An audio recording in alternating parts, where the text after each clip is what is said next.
Hiya, Fred. I was trying to get a hold of you. Park your hat and grab a chair. Huh? I just got your message, Jack. What's it all about? I got this story to do. Thought you might be the person that could help me most. Well, listen to one of these letters to the editor. The story here, Fred, but I'm afraid it's not a very good one. I'm not at all sure it's the kind of story our readers would like. Listen to this. Dear editor, usually I agree with your editorials, but your call for civil defense volunteers was nonsense. If this city is attacked, my plans are made, and they don't include waiting around to get killed. I'm going to take my family to a place in the country where we'll be safe.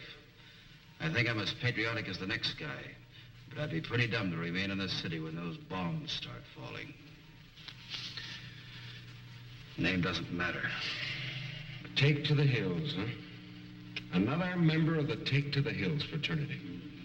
Seems to be quite a few of them. Yes, I'm afraid there are. And the worst of it is that most of them are intelligent people. Good citizens, if you like. But they've made up their minds without thinking. They're letting fear push them. It's pushing them into something pretty close to treason. Thank God most people don't feel that way.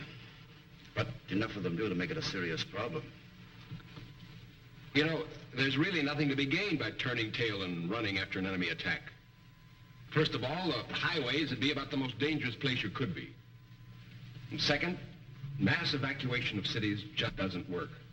We've lost the war. If only we could help these letters. We must make them realize there must be no taking to the hills. Their own experiences could help them realize it.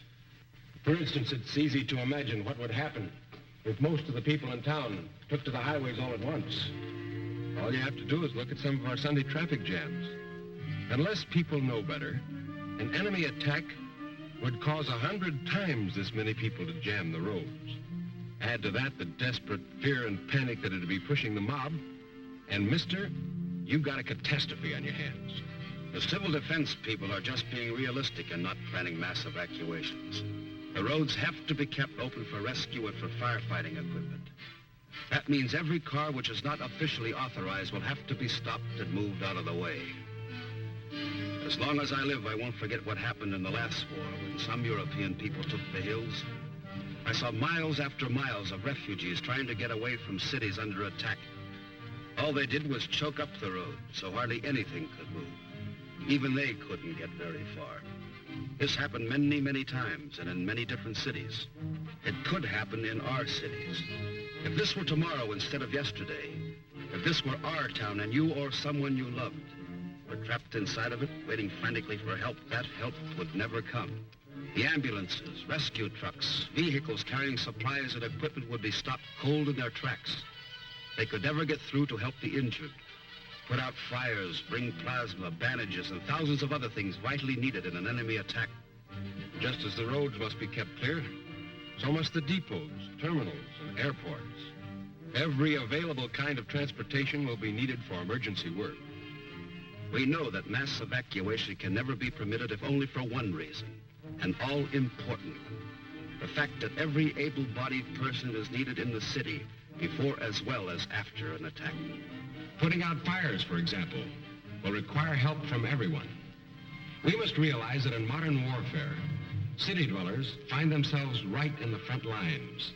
After an attack, our first responsibility will be to keep our heads and get back to our jobs. For each of us has a job to do. And no matter what happens, the people of a city must be fed, clothed, supplied with electricity and heat. The city must be kept alive, and it will take everything the city has to do it. You know, Fred, actually staying in the city to help after the atomic attack is not nearly as dangerous as a lot of people think. The danger of, well, lingering radiation is not really very serious. After an atomic airburst, the danger of radiation and falling debris is over within a minute and a half. Over and above that, we know from the experience of London, Berlin, and other European cities that people didn't even want to leave their city. Most of those who did leave soon began trickling back into town. Of course, a few people should be evacuated. Small children, the aged, the infirm, so on. These people should be moved voluntarily by their families, not during an attack, of course. But the able-bodied person must stay and help. Modern warfare has no respect at all for civilians. Like it or not, each of us has his share of fighting to do, his share of danger to face. Running away from that duty would be desertion, pure and simple. In the Army, it would mean court-martial. As a civilian, it would not only be treasonable, but it would mean having to live with the knowledge that in deserting your responsibility, you failed yourself, your family, your friends, your city. Deserting our cities would be handing the enemy a victory far greater and less costly to them than they could ever achieve through bomb damage alone. Their very idea in attacking our cities would be to destroy our will to fight. The enemy knows that a city deserted by its people is a city robbed of its power to resist, of its power to produce. The enemy knows, as we do, that in an American city of today, each of us depends on all the others. That directly or indirectly, each of our jobs depends on all the jobs of the others. Our biggest job will be to continue putting out equipment and fighting gear our nation depends on. To desert would be to throw away our most feared weapon, America's power to produce. There's no getting away from it. When the time comes, each one of us must stay in our cities and fight. I wish there was some other way, but there isn't. Yes, there are some pretty grim prospects ahead of us. The hell of an enemy attack can come smashing out of the sky at any time. And every last one of us will have to be ready to face what happens then. There'll be plenty of suffering, plenty of misery, broken homes, death.